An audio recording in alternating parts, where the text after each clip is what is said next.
I started reading her the description of the birth father from my non-identifying records. And she got really quiet and she said, "Oh, this changes everything." She says, I know who your birth father was. And so once we sorted it all out, we were both in bed for 2 days because she hadn't known that her younger sister had done this.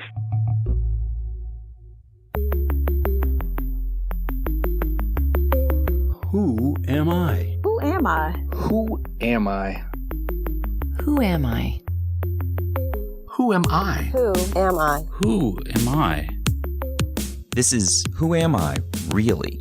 A podcast about adoptees that have located and connected with their biological family members. I'm Damon Davis, and on today's show is Rich. He called me from Denver, Colorado, where he works in adoptee advocacy. But before he took on that body of work, Rich was searching for his own identity. When he was in college, his adoptive parents gave him an envelope of non-identifying information. Then, years later, he received another document with his birth name.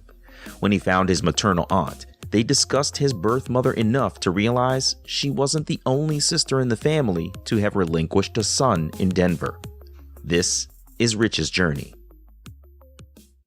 Rich has an older sister who was adopted, like himself, and a younger sister who was the biological child of his parents. Like many adoptive parents, they didn't think they could conceive a child until she was born. They were set with their daughter and son they had adopted, and there was no plans for any more children. It's amazing how often that storyline is repeated in adoption. Interestingly, since adoption was such an open topic in their family, at one point, their younger sister had a bit of an identity crisis. The funny thing, our families show slides and baby pictures and that sort of thing. And my younger sister was the only one with the newborn photos. And at one point, she sort of had an existential crisis, thinking that she was adopted too, but they just weren't telling her. Oh, and interesting. We said, "Look, you're the only one with the pictures in which you're purple." They've got the evidence. Yeah, you're newborn in this. Wow, that's really fascinating. I've never heard anyone talk about their sibling who was biological to their parents having this alignment of their identification with you and your sister as adoptees before. That's fascinating. Yeah, the mind of a child, you want to be like those around you, and if 2 out of the 3 children in your home are adoptees, you must figure, oh, I must be adopted too. Well, and it was a hot topic for a while because my older sister one day was angry with me, and she presented it to me in a different light when she said, rather than saying you were adopted, loved, and wanted, and chosen, and all those things that we hear, she said, "Mom's not your real mom." And I was 5 at the time. It was pretty devastating to me. It shook my world. I just said, "What?" So she just repeated it. "Nope, Mom's not your real mom," and sort of gloried in the triumph of having stunned me. Yeah. And wow. so, of course, I went and asked my mom about it, and she explained that even though they'd said that we were adopted, that was different than thinking that there was another mom out there somewhere. And I really struggled with that. I moped around and was depressed and was saying, I wish I knew who my real mom was. And finally, at one point, she just said, "Well, I'm your real mom. She was your first mom." Interesting. Something in my head said, "Okay, I'm good with that." And we moved forward with that. But I always wanted to know. The unfortunate thing is she told me I would never know.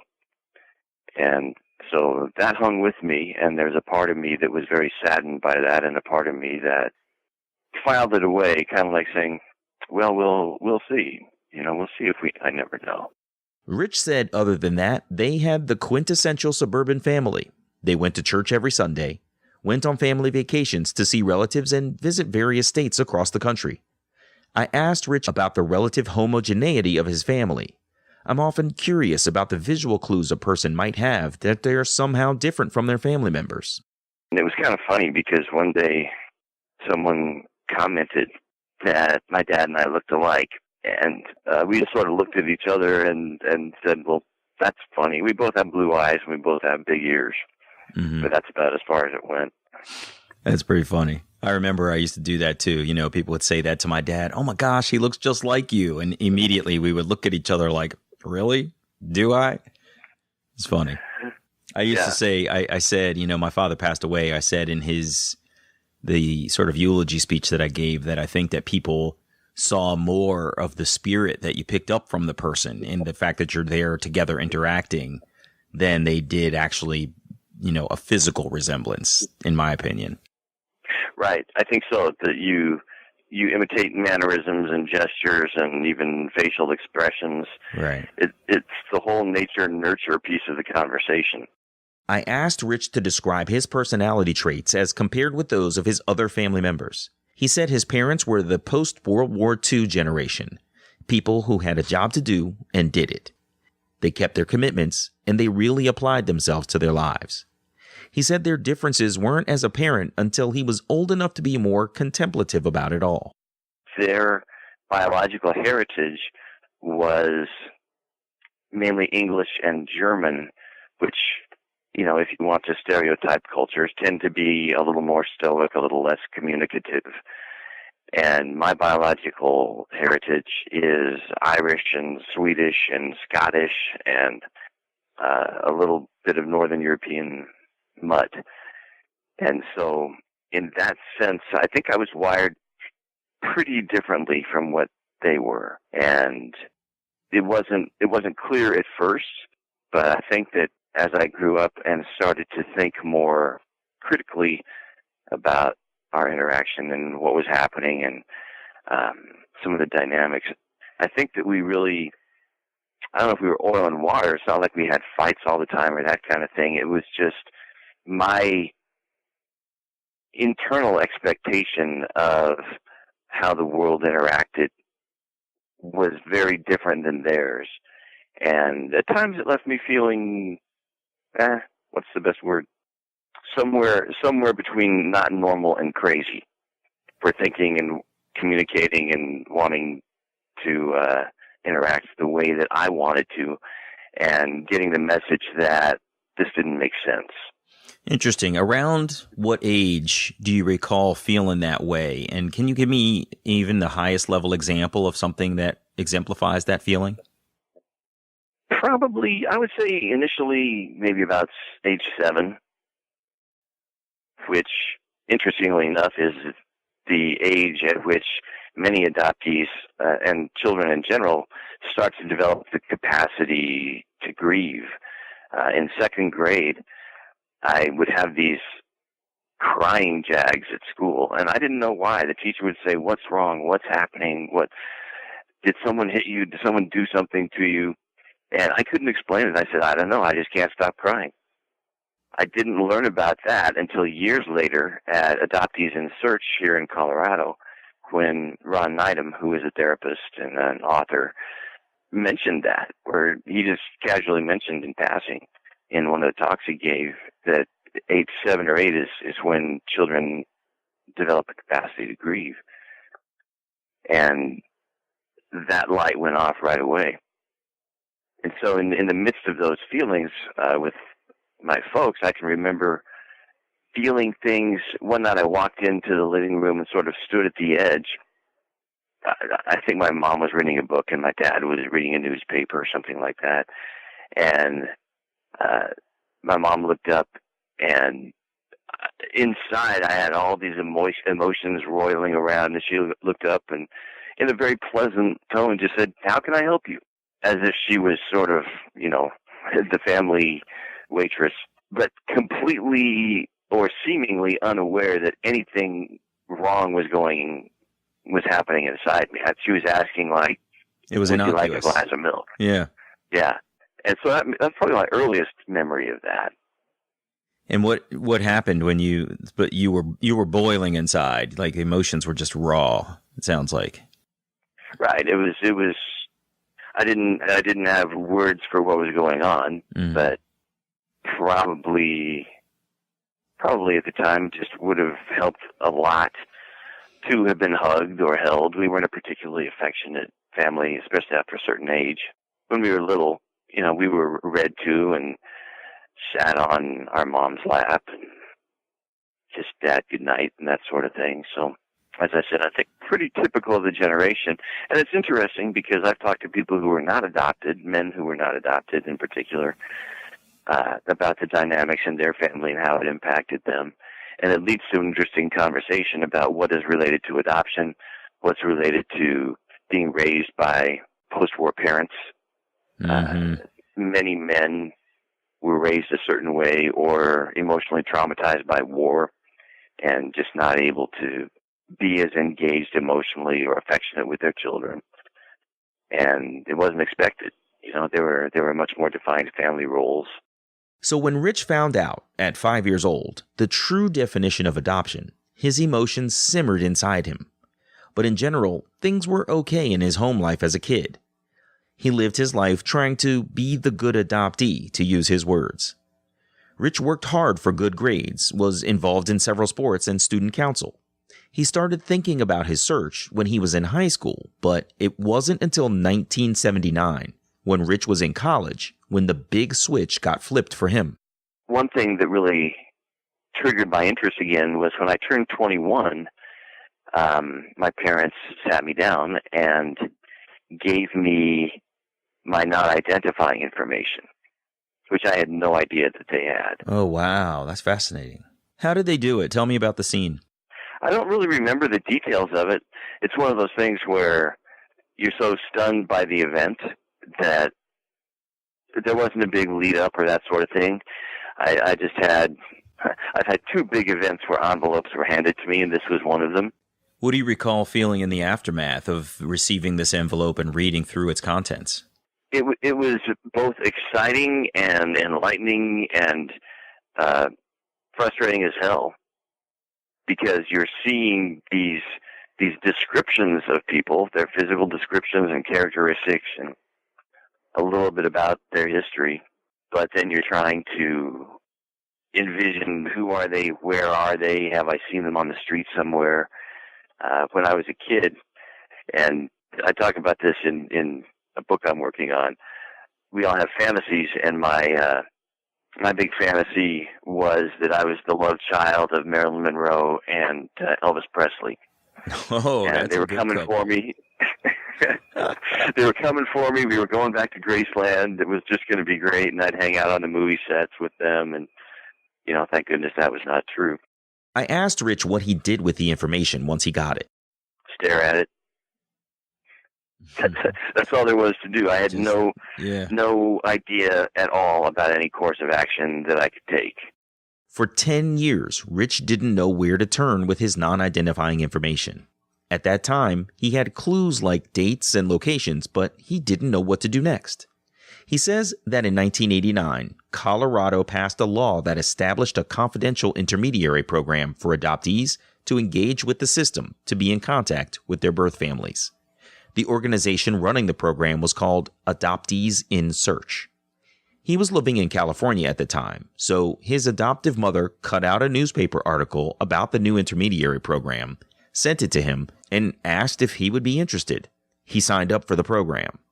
Rich recalls that the very existence of the intermediary program was one of the early signs of major steps forward in Colorado law that eventually brought full access to adoption records, which he says he's been privileged to be a part of enacting. Adoptees in Search, as it was known then, was meeting in the basement of a local bank in Colorado. Rich said he would plan his visits home around their meetings. One of the reasons they were gathering was because a law that was intended to allow adoptees to search through the intermediary program had been struck down. It was amazing to me to show up someplace where there were 90 or 100 other adoptees who were all doing the same thing and telling their stories, describing what was happening with their search or their reunion. And again, it was all on paper there. There were people who were genealogists or parents who knew how to search, people who were being trained as confidential intermediaries. When that law passed, a judge in Denver struck down the law, saying it was unconstitutional. And so there were probably 350 people who had applied that could not move forward. They could not even receive an intermediary to do a search for them. Oh, man, that must have been heartbreak. And wow. Being around other adoptees and learning about their activism toward a goal he shared, a desire to reunite with his biological family, Rich got actively involved.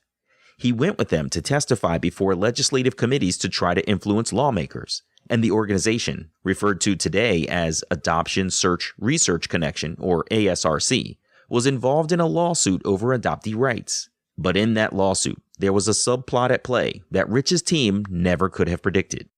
The judge who had issued the order was the son of a man who had had an affair with a family babysitter that created a daughter. Wow. So you feel like his decision was personally influenced? Oh, absolutely. And so when that hit the news, the cry went out for him to recuse himself from this case. And it escalated to the point where he ultimately was censured by the Chief Justice of the Colorado Supreme Court and moved out of his job into a different job. We actually had him come and speak at one of our meetings. And I wrote a poem about him, which was floating around the internet. Very, very much a emotional vomit kind of poem.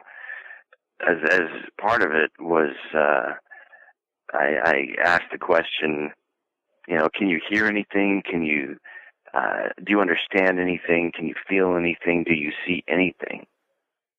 And it turned out, in real life, not knowing this when I wrote the poem, that he was blind. Really? Yeah. Fascinating. Why do you find significance in his physical blindness and your poem asking the question, can you see or feel or heal, anything? Well, it just struck me as a metaphor that I thought emotionally, psychologically, he had to have some sort of impairment to not understand this and to put his father's family secret and his bias over a law that the legislature had enacted. That's really fascinating that his, you get the feeling that his physical impairment, the inability to actually see the humanity who was impacted by the law he was passing judgment on, could have been influential, along with his personal experience with a child being created out of an unexpected situation. That's really interesting. Rich said the judge's own half-sister is actually an adoption reform activist who lives on the East Coast. Anyway, back to Rich's search. Recall that Rich was living in California. Well, he moved back to Colorado for work. And you may remember him saying that he's only had 2 times in his life when he's been handed an envelope. When I came back to Colorado, I got yet another envelope with another document on it. And that document had my birth name in it.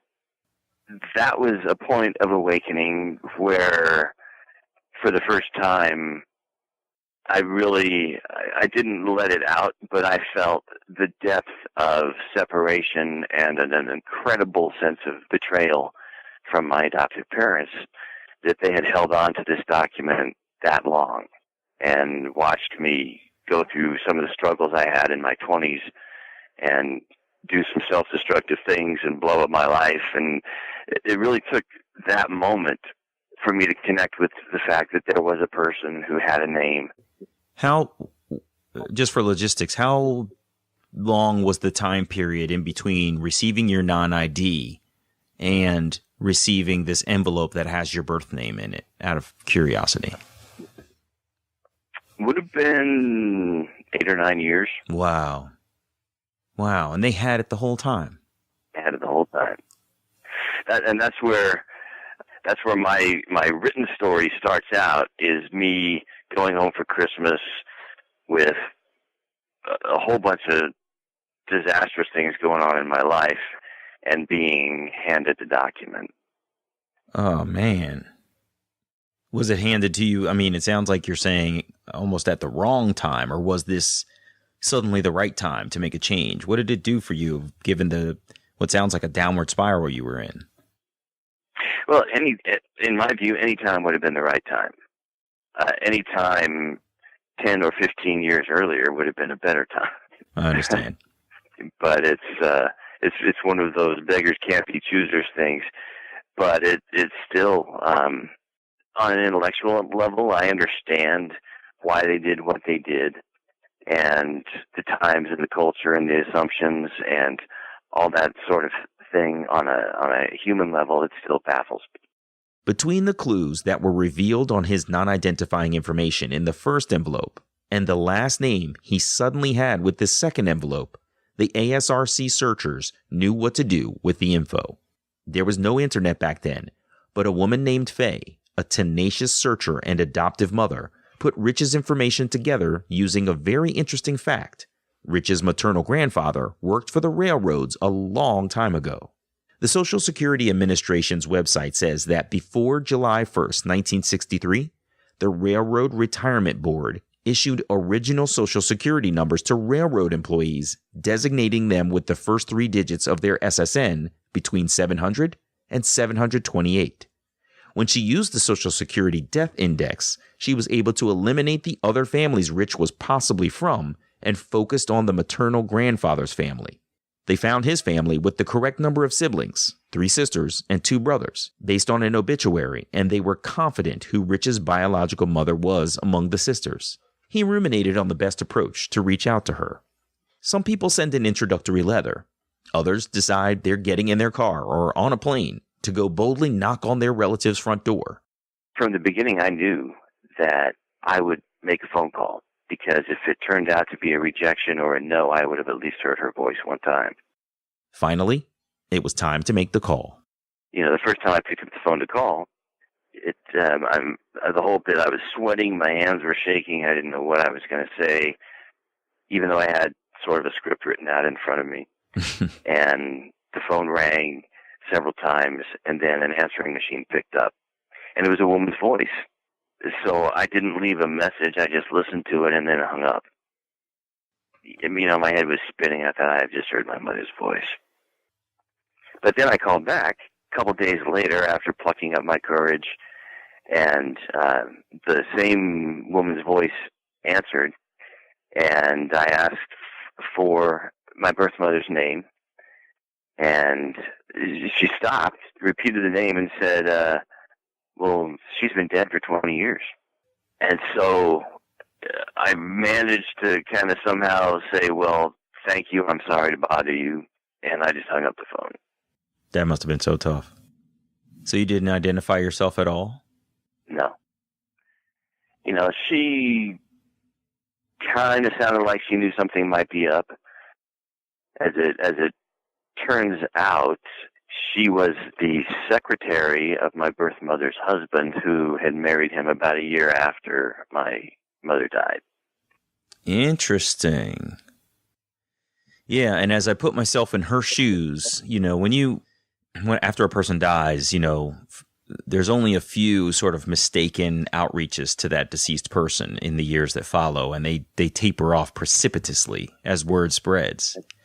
So for a person to come out of the blue and call and specifically ask for a person who's deceased is a huge flag.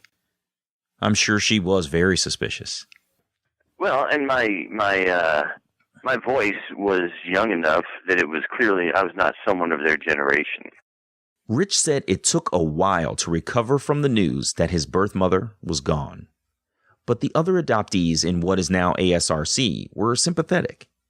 When Rich told them his birth mother had other siblings, they suggested he try to connect with them. Sometimes siblings aren't as close to the situation, and they can be pretty helpful. Rich called another sister, and he introduced himself with the classic lines about doing some family history research, saying there was a chance they could be related.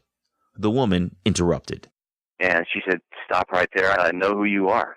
She started telling the story of her sister who had given up a son for adoption in Denver. Then she stopped herself to ask Rick 2 questions. Do you want money? And are you an alcoholic? When he answered no to both, the woman continued. Well, she said, "I know who your mother is. She's not in good health. We have to do this my way." And I'm living in the world of just learning that my birth mother is dead. And she's telling me my birth mother is alive but not in good health. So I didn't know what to make of that. And you don't want to come out and say, well, I heard she's dead. Right. Yeah. It was too much to process. And, she mentioned this person's first name, and that it would have to be approached tactfully, and she would have to check into it and see and let me know. And she was a wonderful person. She ended up helping me tremendously in terms of making connections and gathering family history. But she also, and she has since passed, she also had a way of holding out tidbits of information that she knew I wanted in exchange for information that she wanted. Oh, interesting. And so it turned into this sometimes fun, sometimes uncomfortable, sometimes manipulative dance of the power of who held what information. As it turned out, the sister who she thought had come to Denver and given up a baby was not my mother, but another sister who had come to Denver and given up a baby. Is that right? How did you determine that it was not the right sister that you were seeking? Well, it took us a couple of weeks to figure it out, and I finally went back to my adoptive parents, and I said, you've been telling me that my birth date is this, and this woman I found is telling me that my birth date is a year later in September. Which is it? Is there any chance you were wrong? Is there any chance these records are not right? Because I might not even have the right family. Who are these people? Once we both figured it out, I started reading her the description of the birth father from my non-identifying records. And she got really quiet, and she said, oh, this changes everything. She said, I know who your birth father was. And so once we sorted it all out, we were both in bed for 2 days because she hadn't known that her younger sister had done this. There's a whole ruse that she put together to come to Denver and have me. Wow. So you were both flattened when you figured this out. You think that you found your birth mother, and she thinks she knows who your birth mother is, and then she finds out this deep, dark secret of her youngest sister, that she had a secret baby, and it's you. Exactly. Oh, man, that must have been tough for both of y'all. So it was a huge revelation to her, and an unbelievable emotional roller coaster to me, because at one point I thought my mother was deceased, and then I thought she was alive, but being withheld from me, and then I went back to her being deceased. Rich learned that his mother had been involved for 7 years with an older married man. He also confirmed that his biological mother was deceased, having drank herself to death before he graduated high school. He said he didn't know how to process that information when he heard it.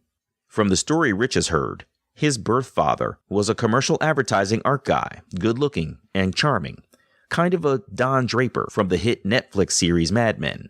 Rich was born right at the end of their affair. His birth mother eventually married another man, and they had 4 children together. His birth father went back to his wife, had another son, then they divorced.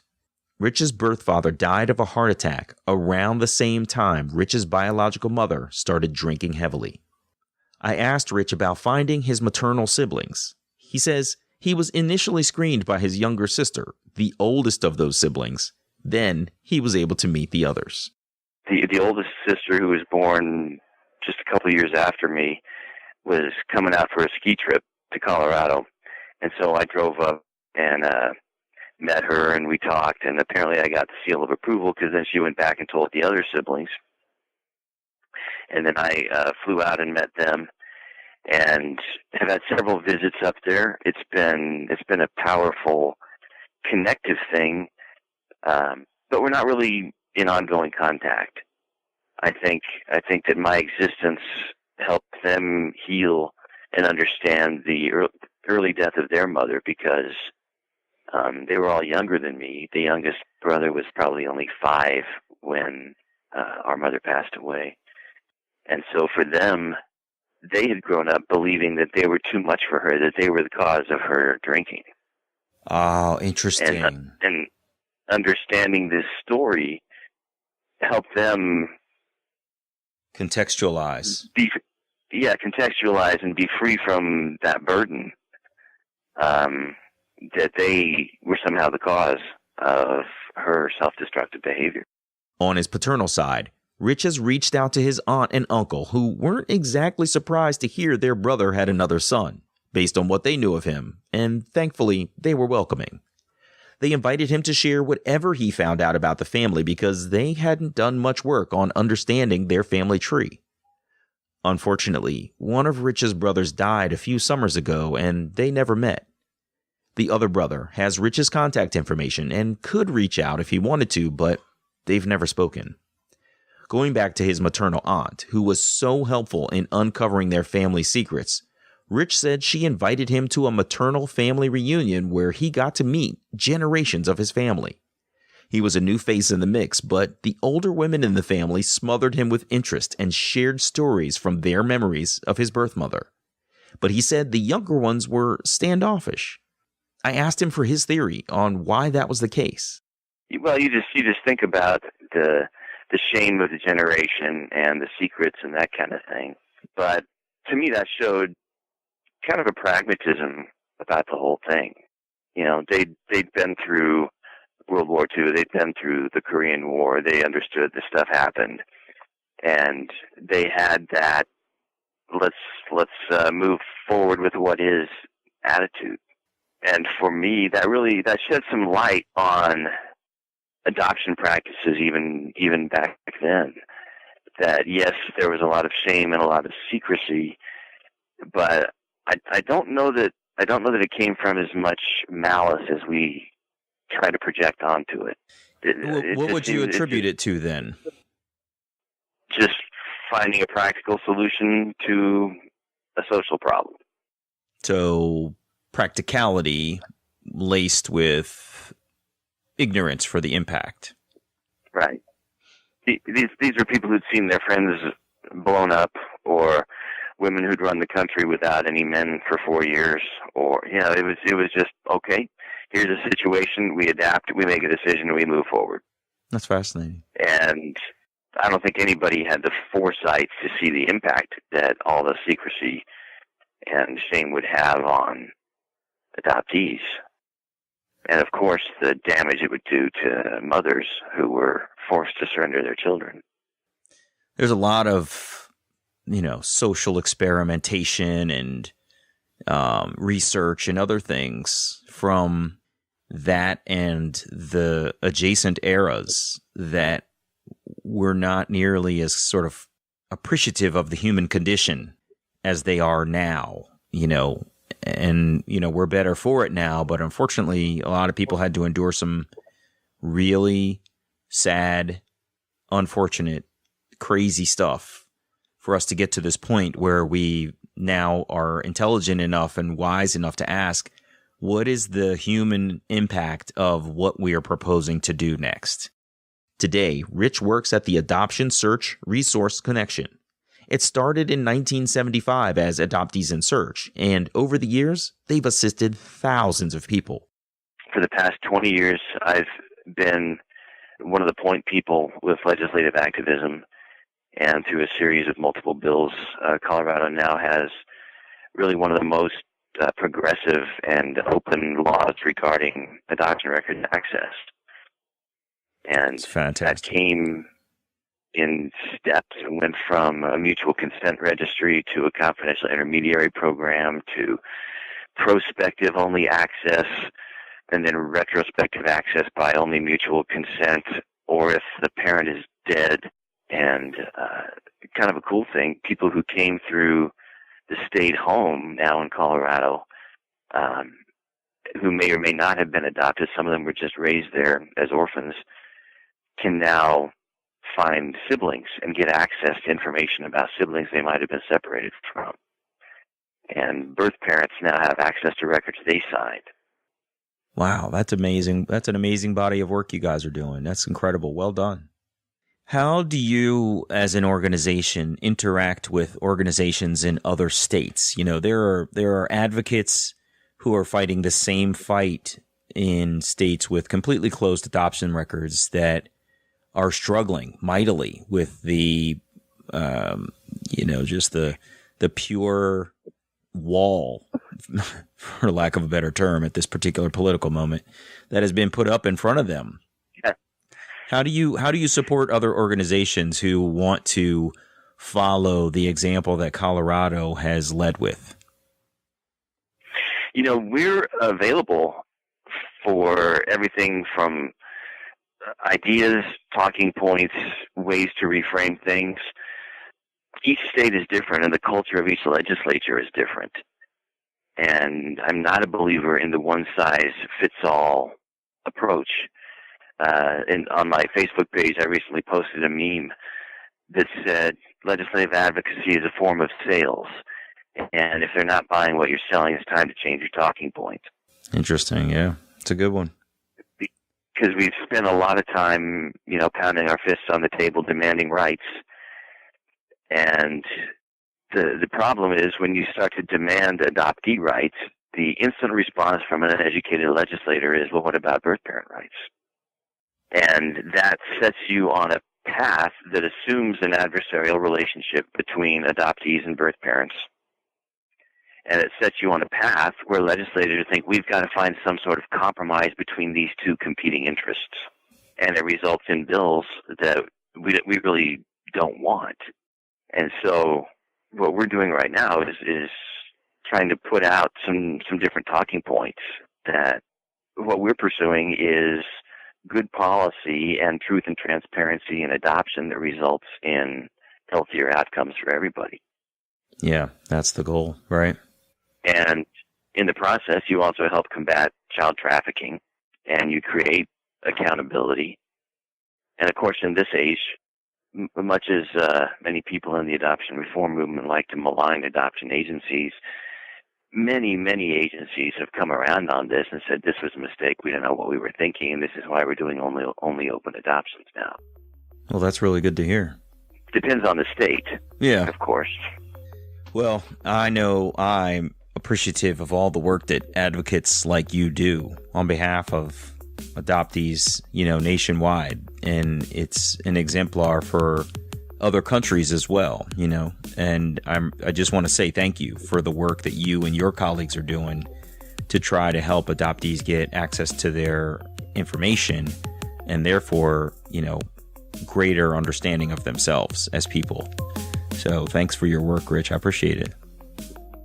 Well, it's an honor, and our website has a lot of great resources, including groups around the world that are working for the same goal, as well as groups around the country that have had success with making changes and are entrenched and deeply dedicated to pursuing that cause. Fantastic. That's really great, Rich. Thanks for your time today, man. I appreciate the call. Thank you for having me. It's been a pleasure. Yeah, all the best to you, man. Take care. Bye. Bye. Hey, it's me. It was interesting to hear that when Rich contacted his maternal aunt, he had to ride the emotional roller coaster of learning his birth mother was deceased, then thinking she might be alive, only to learn she had been gone a long time. What I found fascinating was that Rick's emergence turned into something many adoptees are commonly afraid of. He accidentally revealed a family secret. But the secret he and his aunt uncovered was not about his own birth mother. It was about a different sister altogether who had also relinquished a baby boy into adoption. When Rich returned, his biological aunt's cover was accidentally blown. That's part of the challenge of the search. You don't know what you're going to find, and you have no idea who might be impacted nor how. I want to thank Rich for his and his colleagues' hard work in adoptee advocacy. I'm so grateful for all of the voices that came before the current generation of adoptees seeking answers, who stood up to tell legislators, adoption agencies, and whoever else needed to receive the message that adoptees have a right and a need to know who they truly are. To all of you out there, I thank you for your work to bring truth to light. If you would like to learn more about the work of the Adoption Search Resource Connection, they can be found online at asrconline.org. I'm Damon Davis, and I hope you'll find something in Rich's journey that inspires you, validates your feelings about wanting to search, or motivates you to have the strength along your journey to learn, who am I, really? If you would like to share your adoption journey and your attempt to connect with your biological family, please visit whoamireallypodcast.com/share. You can choose to share your whole story, maintain some privacy about parts of your journey, or share completely anonymously. You can find the show at facebook.com/WAIReally or follow me on Twitter at WAIReally. And please, if you like the show, you can support me at patreon.com/WAIReally. You can subscribe to Who Am I Really on Apple Podcasts, Google Play, or wherever you get your podcasts. And while you're there, it would mean so much to me if you would take a moment to share a rating or leave a comment. Those ratings can help others to find the podcast too.